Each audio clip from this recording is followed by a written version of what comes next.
in the region remain fully engaged with the diaspora and remain in close contact with local authorities for facilitation and with our foreign office,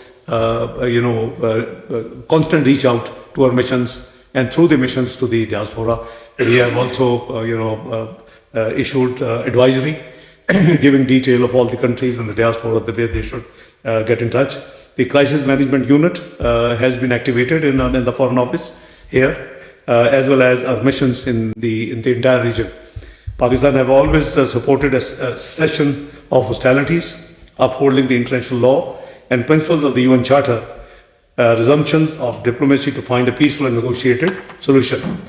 I would like to briefly share with you that all the efforts to bring peace, in the Middle East, particularly in Gaza, Pakistan has been a contributor in all those efforts, starting from formally and I would say seriously starting from 24th of September last year on the sidelines of UNGA, where 5 Arab countries, Saudi Arabia, UAE, Qatar, Egypt, and Jordan, and 3 Islamic countries, Pakistan, Turkey, and Indonesia. If we call it Group of 8 Arab Islamic countries, we had very meaningful engagement with President Trump on 24th of September. That was the only thing visible on the media. The rest of the efforts which followed that meeting obviously were off media. And that's which led ultimately, because it was decided that the 8 foreign ministers of the 8 countries who had dialogue on the sidelines of UNGA with President Trump and his team, and the agenda was only one, and that was bringing peace back to Gaza, settlement of the issue, and unhindered flow of human assistance, humanitarian aid, as well as the ceasefire immediate. Although we know that it led to Sharm el-Sheikh, the peace agreement signing, followed by in Davos, where the Board of Peace signing took place, and now 19th of February, we had Board of Peace first inaugural meeting.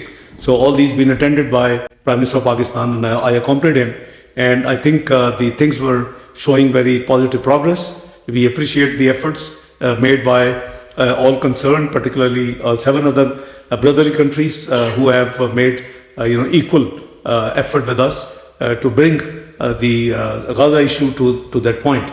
I must also share with you that UK held, I think, very timely meeting in the UN Security Council. They had presidency this month, and I was invited by my counterpart, Excellency Ebert Coopers, to attend the UN Security Council meeting, which is the day prior to the Board of Peace meeting on 19th of February. It was 18th of February, and I especially flew from Austria to attend that meeting, in New York. And our statement was very, very clear. It is on record, and it is available on the website of Ministry of Foreign Affairs of Pakistan. You can just go through and, frankly, we don't mince words. And we call spade a spade. And wherever, principal demands, we do act accordingly. We have external relationship. We have great relationship with China. We have very good relations with the current administration of the United States. We have great relations with all brotherly countries. But I think unless we all believe and act accordingly that the international law and the UN Charter and the conventions are to be respected and followed, I think then there will be no peace any part of the world. Maybe this time this region. Earlier, I remember last year we had the presidency in July. We on purpose selected the theme for debate, which I chaired in the UN Security Council meeting, was multilateralism, peaceful settlement of disputes. And I think UK also deserves compliments by picking the almost same subject on 18th of February, the peace in the peace process in the Middle East, including Palestine. So I think these efforts need to be complemented. We should all get strengthened. We should all get united. And I'm sure the sense will prevail, and these institutions can surely work very effectively. So these are a few ideas I just wanted to very frankly, because these are the latest developments. As I said, the original idea of the Afghanistan, because there were some queries. The spokesperson of Foreign Office has been keeping everybody updated on weekly briefing. But then, my team asked me that I should also brief and have a sitting with you on Afghanistan.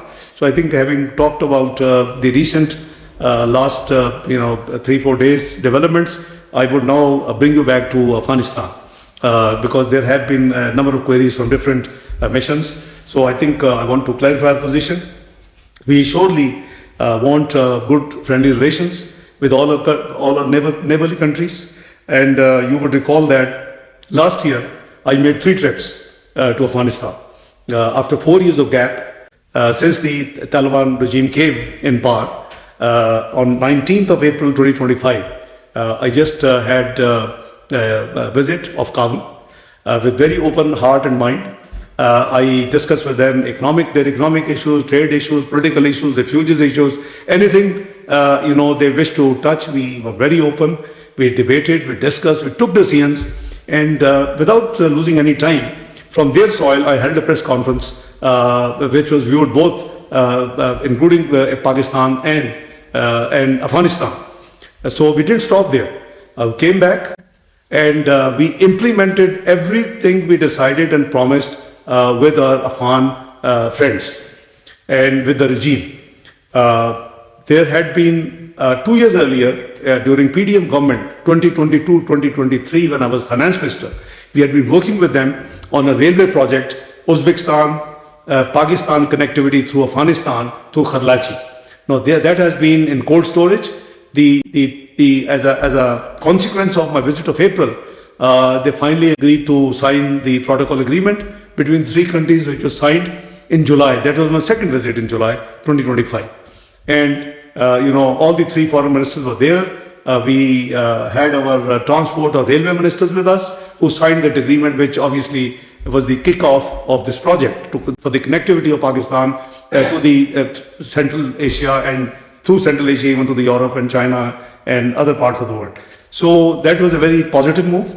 That was followed by a trilateral meeting in August last year, where my great friend, Foreign Minister Wang Yi, myself and Mr. Muttaqi held the meeting, trilateral meeting. We have a trilateral forum, China, Pakistan, Afghanistan. And that was again very positive meeting. We had all the best. By the way, in all these meetings, Pakistan ask has been only one from Afghanistan, not a long list or wish list. And that is, please do not allow your soil to be used for terrorism against any neighboring countries, particularly Pakistan. This is the only ask, right in April, July and August. And unfortunately, that has not been complied with. I know they had issued religious fatwa, but we called it religious, obviously, decree. And there was about 1,000 scholars there. There was the Chief Justice of Afghanistan. There was the Prime Minister of Afghanistan. And they said, we will not allow soil the first time. This was just few months back. But there is no very verifiable actions which should have actually endorsed that fatwa is being implemented. And, the things have been going fairly hot, in the recent past. And, we also elevated our diplomatic relations following my 3 visits, to the ambassadorial level, although the regime is not recognized. So it was at the desire of our neighborly friendly country. Signing of framework agreement, as I said, took place. Early harvest programs are agreed. These are few things I'm just recounting for your memory. Afghan origin, Afghan bound trucks and containers